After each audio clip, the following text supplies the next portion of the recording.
മഹാദേവന്റെ ജന്മം കൊണ്ട് പവിത്രമായ പുണ്യദിവസമാണ് ധനുമാസത്തിലെ തിരുവാതിര. ഈ ദിവസം സംസ്ഥാനത്തെ എല്ലാ ശിവക്ഷേത്രങ്ങളിലും വലിയ ആഘോഷങ്ങളാണ് നടക്കാറുള്ളത്. എന്നാൽ കൊല്ലം തൃക്കടവൂർ മഹാദേവ ക്ഷേത്രത്തിലെ തിരുവാതിര വളരെയധികം വേറിട്ടതാണ്. 175 അങ്കനമാർ വ്രതം നോറ്റാണ് ഈ പുണ്യദിവസത്തിൽ തിരുവാതിര കളിക്കുന്നത്. ഇതിലൂടെ ആയുരാരോഗ്യ സൗഖ്യവും കുടുംബാംഗങ്ങൾക്ക് സർവ്വ ഐശ്വര്യവും വന്നുചേരുമെന്നാണ് വിശ്വാസം.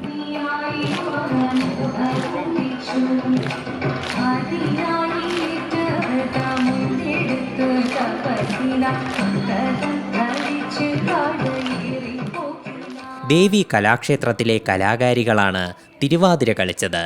ഇവർ ക്ഷേത്രത്തിന് വലം വച്ച ശേഷം പ്രത്യേകമായി ഒരുക്കിയ സ്ഥലത്ത് നൃത്തം ചെയ്തു. തൃക്കടവൂർ മഹാദേവ ക്ഷേത്ര ഉപദേശക സമിതിയും തൃക്കടവൂർ സേവാസംഘവും സംയുക്തമായിട്ടാണ് തിരുവാതിര സംഘടിപ്പിച്ചത്. 100 കണക്കിന് ജനങ്ങളാണ് തിരുവാതിര കളിക്ക് സാക്ഷ്യം വഹിക്കാനായി എത്തിച്ചേർന്നത്.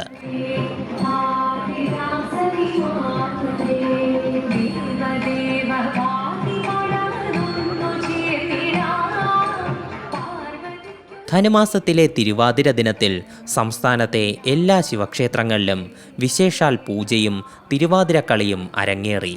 സി മലയാളം ന്യൂസ്, കൊല്ലം. പുതിയ വാർത്തകളും വിശേഷങ്ങളും ഇനി വിരൽ തുമ്പിൽ. എല്ലാ ഡിജിറ്റൽ പ്ലാറ്റ്ഫോമുകളിലും ഇപ്പോൾ സി മലയാളം ന്യൂസ് ലഭ്യം.